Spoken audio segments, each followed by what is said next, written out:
안녕하세요. 여행하는 디자이너 트래블러입니다. 이번 질문 2편 영상에서는 1편에서 다루지 못했던 질문을 정리해봤습니다. 설문조사 결과를 통해 가장 많이 선택해 주셨던 매거진 대내 공식 블로그는 다음 영상에서 같이 만들어 보도록 하고, 이번 영상에서는 질문 1편에 이어 많이 질문해 주셨던 부분을 정리하고 설명을 해보도록 하겠습니다.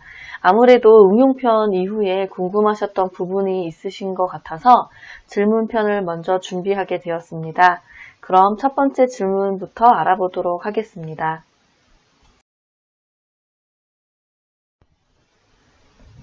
첫 번째 질문은 투명 위젯 보는 방법입니다. 지금까지 벤치마킹한 홈페이지형 블로그들의 공통점은 기본적으로 들어가는 투명 위젯이 한 줄에 5개가 등록되어 있다는 것. 지난 영상들로 같이 만들어 보면서 알 수 있었습니다. 투명 위젯이 홈페이지형 블로그마다 어떻게 위치해 있는지 알고 싶다면 마우스로 드래그해서 볼 수 있었습니다. 본인이 작업한 위젯은 로그인을 해서 마우스로 드래그해서 보면 이렇게 크게 문제없이 확인할 수 있었습니다. 하지만 드래그를 해도 보이지 않는 경우가 있는데요. 아마 내 블로그가 아닌 타인의 블로그의 투명 위젯을 볼 때 아마 안 보이는 경우가 있을 수 있고요. 아니면 또는 브라우저마다 내 블로그나 다른 사람의 블로그 모두 안 보이는 경우도 있을 수 있습니다. 그럼 브라우저별로 투명 위젯 보는 방법을 먼저 알아보도록 하겠습니다. 그럼 먼저 브라우저 중에 크롬을 먼저 확인해 보도록 하겠습니다.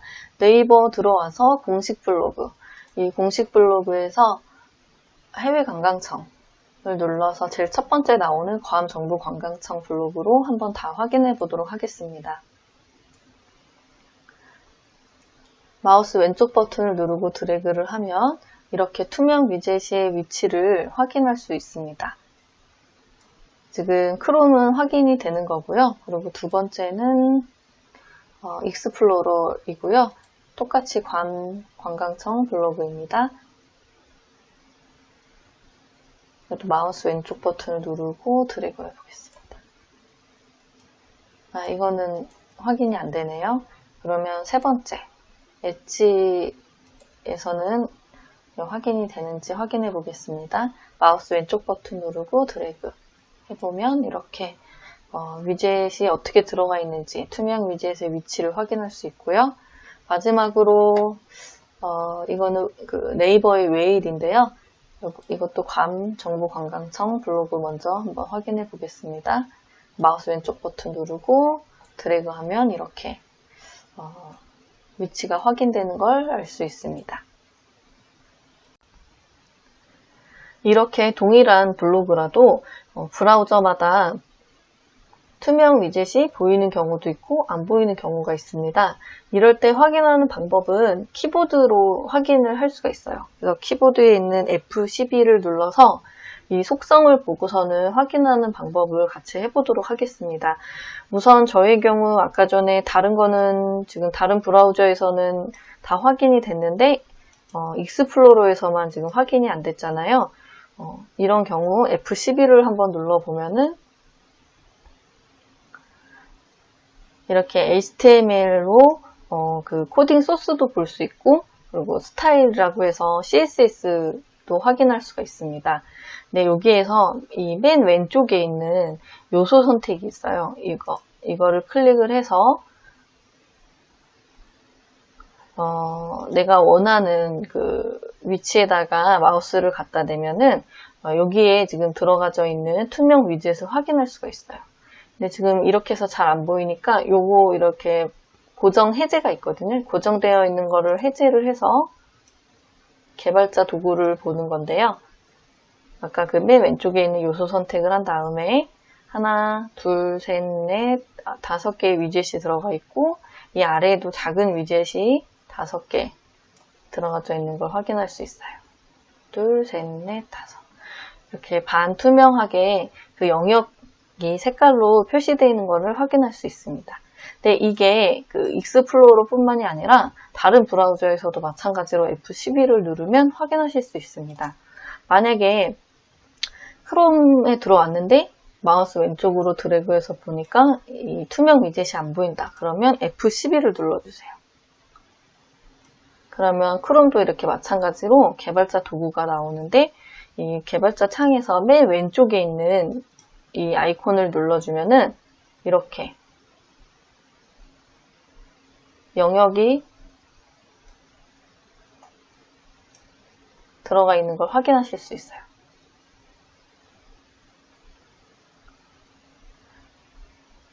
그래서 만약에 투명 위젯이 안 보인다고 하면은 이렇게 브라우저별로 들어가서 엣지의 경우도 F12를 눌러서 맨 왼쪽에 있는 요소를 선택해서 보면은 이렇게 확인을 할 수 있습니다.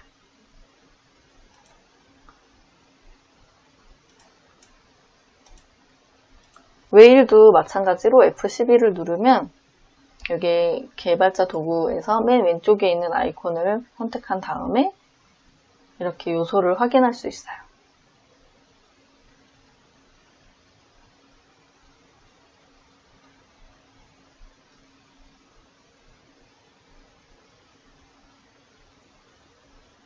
이 170에 800, 가로가 170, 세로가 800으로 해서 만든 위젯 아래, 맨 아래에다가 이 요소를 오브젝트, 이 아이콘을 넣어가지고 이미지를 넣어서 링크를 걸었다는 걸 알 수 있죠.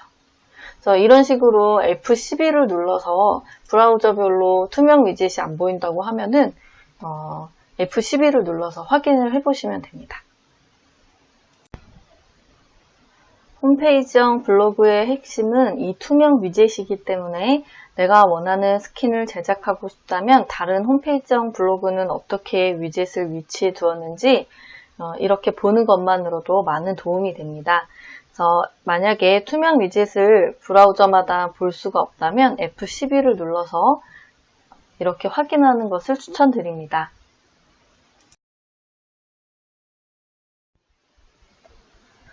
두 번째 질문은 레이아웃 변경 시 기존의 홈페이지형으로 만든 스킨이 문제가 되는지 여부입니다. 레이아웃을 변경하게 되면 구성 요소들의 순서가 원래 있던 기본 순서로 바뀌기 때문에 구성 자체를 변경하는 것은 문제가 될 수 있습니다.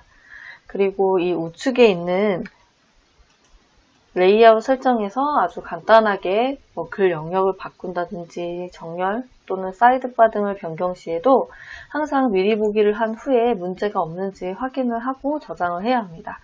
이 아래에 있는 미리 보기를 꼭 해주셔야 돼요. 네이버 블로그는 총 12개의 레이아웃을 선택하여 사용할 수 있습니다. 이 12개의 레이아웃 중에서 첫 번째에 있는 좌측 배너, 그리고 우측 배너, 그리고 좌우 정렬, 마지막으로 수평 정렬 해서 이 4개의 형태를 가장 많이 사용하는데요.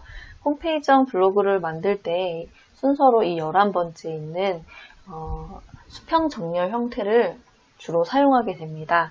그 이유는 위젯을 비교적 자유롭게 배치할 수 있기 때문입니다. 이 11번째 형태가 홈페이지형 블로그를 디자인하는 데 가장 적합한 와이드 형태의 디자인에 용이하기 때문입니다. 그래서 대부분의 블로거들이 홈페이지형 블로그를 제작할 때는 이 형태를 선호하고 그리고 이 레이아웃으로 작업되어 있는 것을 알 수 있습니다.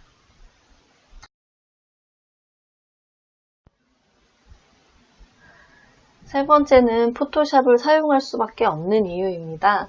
그 이유는 이 가이드라인의 시작점 기준과 끝 기준을 비교해서 보면 위젯 메뉴 오버는 끝 기준에서 조금 앞부분에 미치게 됩니다.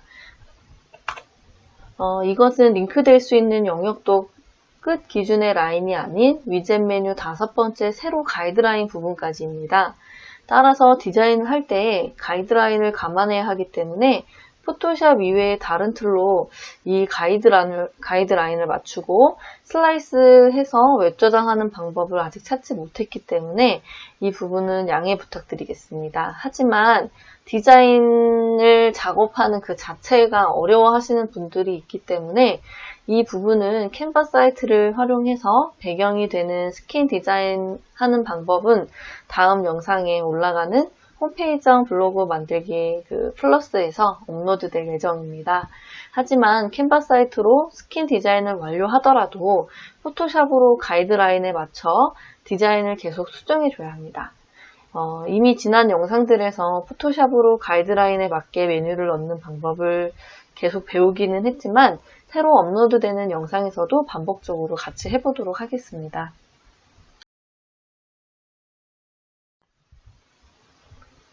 네 번째는 포토샵에서 측정한 높이값이 달라지는 이유입니다.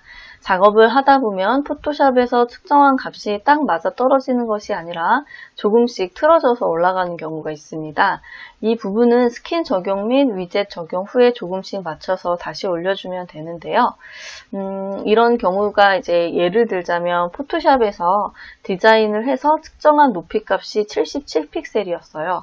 그래서 정확하게 잘 맞아 떨어졌어요. 투명 위젯에 맞게 디자인을 한 게. 근데 이거를 올렸는데 이미지하고 투명 위젯 버튼 하는 부분이 틀어지는 거죠. 이런 경우에 77픽셀로 했던 걸 71픽셀로 해서 딱 맞아 떨어지는 경우가 있습니다. 올렸더니. 이러한 이유는 블로그 메인 화면에서 키보드 F12를 눌러가지고 스타일 시트 CSS를 보면 좀 더 쉽게 알 수 있는데요. 같이 한번 보면서 또 왜 그런지 설명을 드리도록 하겠습니다.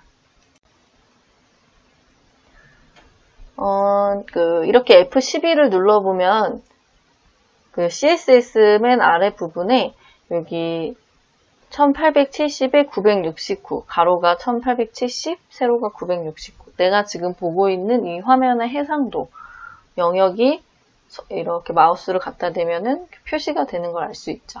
근데 사실 이 1870에 969라는 이 영역 바깥으로 이 패딩, 그리고 보더, 그리고 마진이라는 게 존재한다는 걸 알 수 있습니다. 브라우저 자체 또는 블로그 내부의 HTML의 CSS 코드 중에는 이 마진 값과 그리고 이 패딩 값, 그리고 보더도 존재한다는 걸 알 수 있습니다.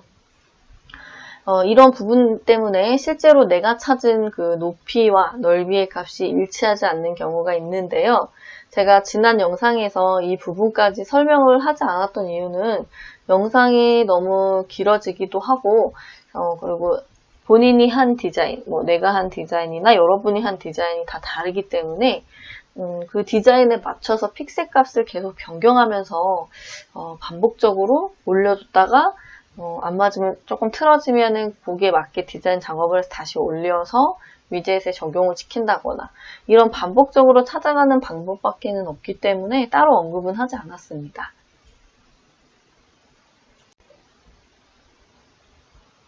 보더와 마진 그리고 패딩을 간단하게 설명하고 이 부분은 넘어가도록 하겠습니다. 이 패딩은 테두리와 콘텐츠 사이에 있는 내부 여백을 나타내는 의미가 있고요. 이 보더는 테두리의 스타일을 의미합니다. 마지막으로 이 마진은 콘텐츠와 콘텐츠 사이에 있는 외부 여백을 나타내는 의미가 있습니다. 실제로 홈페이지 구축 시 마진과 패딩은 중요한 역할을 하는데요. 기본 뼈대를 HTML 코딩으로 만들고 CSS로 모양 그리고 색상 이런 스타일을 씌우게 됩니다. 홈페이지형 블로그를 만들 때 사용되는 코딩은 가장 기초적인 소스로 적용을 하기 때문에 코딩을 깊게 알지 않아도 충분히 만들 수 있습니다. 하지만 내가 가이드라인에 맞춰 작업한 디자인이 블로그에 적용을 시켰을 때 약간씩 맞지 않거나 틀어지는 이유가 브라우저 자체 또는 블로그 내부에 HTML, CSS의 마진과 패딩 값이 존재하고 있기 때문에 이렇게 몇 픽셀씩은 오차가 발생한다는 정도만 알아두시면 좋을 것 같습니다.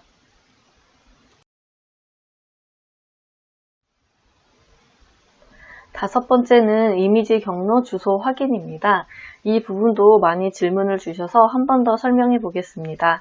여러 브라우저에서 오른쪽 마우스를 클릭하여 속성을 확인하는 방법입니다.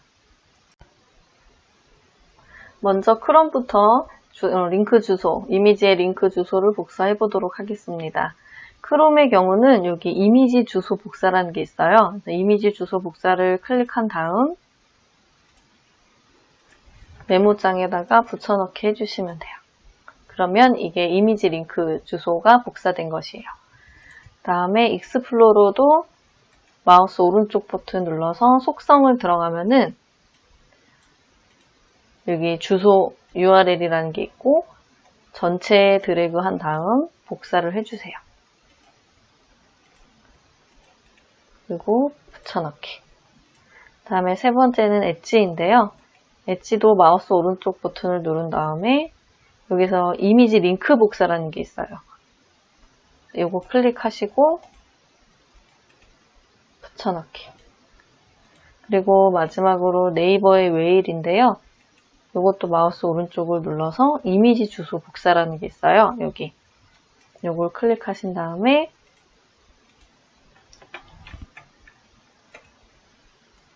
붙여넣기 해서 보면은 크롬의 그러니까 브라우저별로 같은 주소가 들어가 있는 걸 볼 수 있습니다. 브라우저는 다 달라도 이미지의 링크, 경로, 이미지 경로 주소는 이렇게 다 똑같은 걸 알 수 있습니다. 그래서 이 이미지 경로 주소 확인을 할 때 브라우저마다 좀 틀리니까 속성이 없어서 어떻게 복사를 해야 되는지 약간 헷갈리실 수 있을 것 같아서 이건 한 번 더 정리를 해드렸습니다.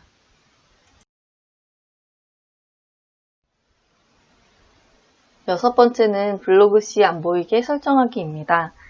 홈페이지랑 블로그를 제작한 다음에 화면을 보면은 요 아래에 블로그 시라는 영역이 이렇게 자리 잡고 있습니다. 생각보다 높이도 꽤 높고 영역이 좀 많이 차지하는 것 같아서 이 부분을 설정으로 없애고 이 홈페이지랑 블로그를 만들어 놓은 스킨 바로 아래에 글 영역 또는 이 목록이 보일 수 있게끔 설정을 해보도록 하겠습니다. 블로그 관리 페이지로 이동해 주세요. 이 관리 페이지에서 상단에 메뉴, 글, 동영상 관리가 있습니다. 여기에서 블로그 시 질문을 눌러서 배달 중지로 체크를 해주시면 돼요. 그리고 확인을 합니다. 그래서 내 블로그로 들어가 보면 아까 보였던 부분은 블로그시 영역에서 블로그시가 사라진 것을 확인할 수 있습니다.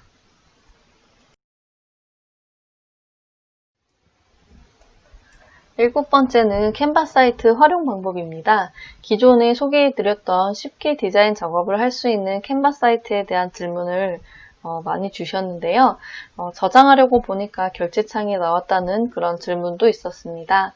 그래서 제가 한번 테스트 해본 결과 어떤 게 무료고 어떤 게 유료인지 약간 헷갈리는 그런 템플릿이 있더라고요. 그거 같이 한번 보고 설명을 드리도록 하겠습니다. 여기서 여러 템플릿이 많은데 유튜브 썸네일로 한번 만들어 볼까요?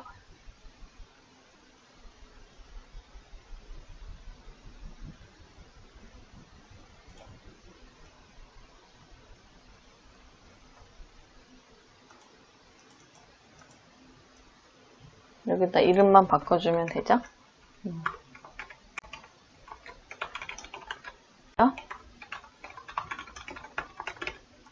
이렇게 하고 저장을 하려고 딱 보니까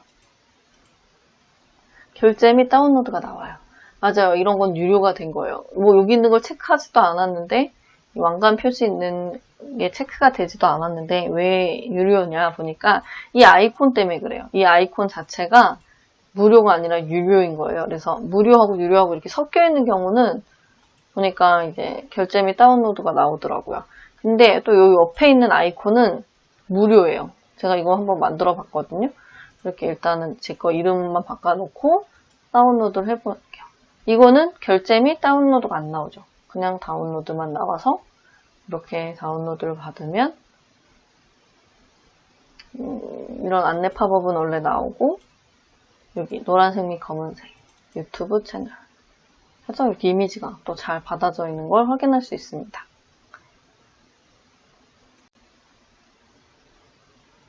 그래서 유료하고 무료하고 섞여 있는 경우는 이게 따로 표시가 안 돼 있어서 여기 보면 그냥 다 무료 이렇게 무료로 표시돼 있거든요. 아까 이것도 지금 보면 여기 무료로 돼 있잖아요. 그래서 이거 눌러서 막상 저장을 하려고 보니까 결제를 해야 하는 그런 경우가 있었던 거죠. 그래서 제 생각에는 만약에 디자인 작업을 여기서 하시게 되면은 일단은 여기서 이름을 바꾸고 뭔가 꾸미기 전에 이 다운로드를 한번 눌러보셨으면 좋겠어요. 그래서 이렇게 나오면 무료인 거고, 아까처럼 이렇게 나오면 결제를 해야 하는 부분이구나 라는 게 이제 좀 확인이 되니까, 그래도 아직까지는 제가 이 템플릿, 캔바 사이트에 있는 그 템플릿을 보면 그래도 유용하게 쓸 수 있는 무료 템플릿이 많아요. 그래서 자주 이거를 사용해 주셨으면 좋겠습니다.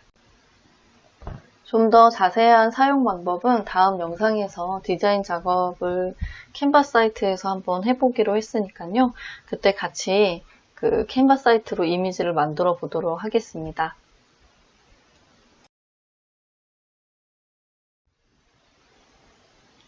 8번째는 타겟 속성 변경이 안 될 때입니다. 이 타겟 속성이 변경이 안 된다고 하시는 분들이 많았어요. 그러니까 수정을 해서 적용을 해도 안 된다고 하는 부분이었는데요. 제가 테스트해 본 결과도 위젯을 삭제하지 않고서 그냥 수정으로만 해서 변경은 안 되더라고요. 그래서 결국에는 수정을 눌러서는 타겟 속성을 변경해도 적용이 안 된다는 거고요. 삭제를 아예 하고 새 위젯을 직접 등록을 하는 방법밖에 없었습니다.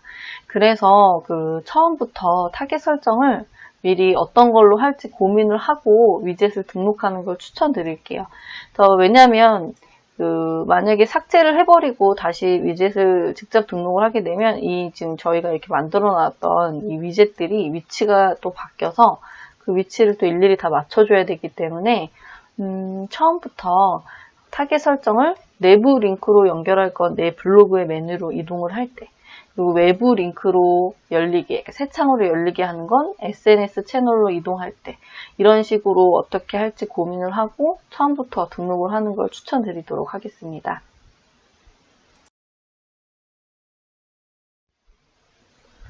9번째 질문은 웹 저장으로 저장할 때 비라팀 문자 경고가 나온다는 것입니다. 웹 저장으로 저장 시 파일명뿐 아니라 저장할 위치에 폴더들이 한글로 되어 있을 때 이 비라팀 문자 경고가 뜰 수 있다고 하는데요. 아니면 파일 이름이 한글일 경우도 문제가 될 수 있다고 합니다. 이런 경우 저장 경로에 한글이 포함이 되어 있는지, 파일명이 한글로 되어 있는지 확인을 하고 폴더명, 저장 파일 이름을 영문이나 숫자를 혼합해서 또는 영문이나 숫자로 바꾸면 해결될 수 있다고 합니다. 저의 경우는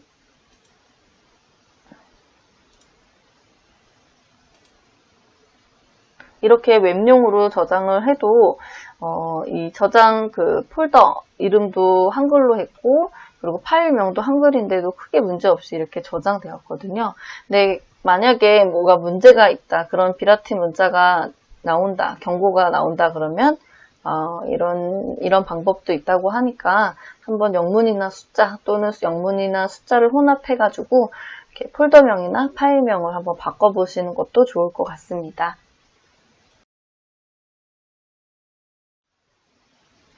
10번째 질문은 위젯 메뉴 버튼이 보이지 않는 경우입니다. 메뉴 버튼이 보이지 않는다는 게 이 메뉴 버튼으로 만들었던 이미지가 어떤 거는 보이고 어떤 건 안 보인다는 그런 질문인 것 같습니다. 메뉴 버튼이 보이지 않는 경우는 보통 경로에 문제가 있어서 이렇게 안 보이는 경우가 있는데요. 관리에 들어가서 레이아웃 위젯 설정에서 로고 1, 언더바 1의 경로를 한번 보도록 하겠습니다. 여기서 보면은 img, src는 하고 큰 따옴표 안에 이 이미지, 내가 올리고자 하는 이 메뉴 버튼의 이미지가 이미지의 주소가 이렇게 들어가져 있는데요. 보통 이 경로가 문제가 됐을 때 이미지가 안 보이거든요. 그래서 실제로 웹사이트를 구축할 때 코딩 시 항상 문제가 되는 것도 바로 이런 경로 문제가 많습니다. 분명 저는 디자인을 잘 만들어서 서버 상에 또 잘 올렸어요. 경로에 맞게 코딩을 했는데도 배너나 이 내비게이션, 그 위에 이제 메뉴들이 문제가 생겨서 안 보이거나, 어떤 거는 아예 액바 뜬다 그러거든요. X 표시 나는 거 있죠. 이미지 모양이 안 나오고. 이런 게 이제 이런 경우는 나중에 이렇게 다 찾아보면 항상 경로가 문제였던 게 많았어요. 그래서 만약에 경로에도 이게 큰 문제가 없다 하시면은 위젯을 아예 삭제하고 다시 등록해 보는 것도 좋을 것 같습니다. 네이버의 위젯 HTML 등록 시 어떤 버그나 오류 때문에 또 이런 경우가 발생할 수도 있기 때문에 아예 한번 다 재등록을 해보시는 것도 고려해 볼 수 있을 것 같습니다.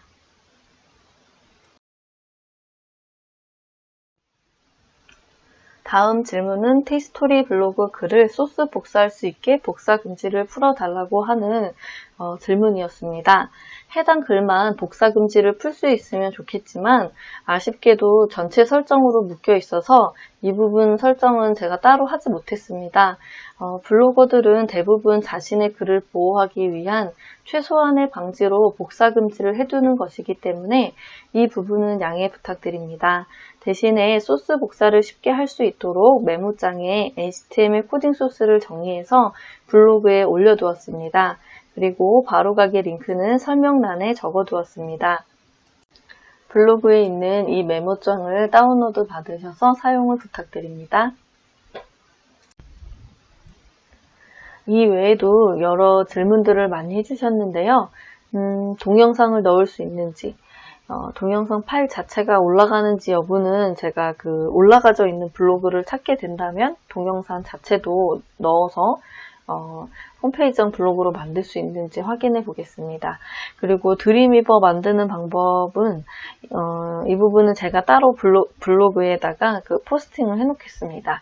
그래서 블로그에 이 드림위버로 만드는 방법이 업로드 되면 공지사항으로 전달해 드리도록 하겠습니다. 최대한 답변을 할 수 있는 부분을 정리해 보았습니다. 부족한 답변은 댓글로 보충을 해보도록 하겠습니다. 작업을 하시다 보면 답답할 때가 있으실 겁니다.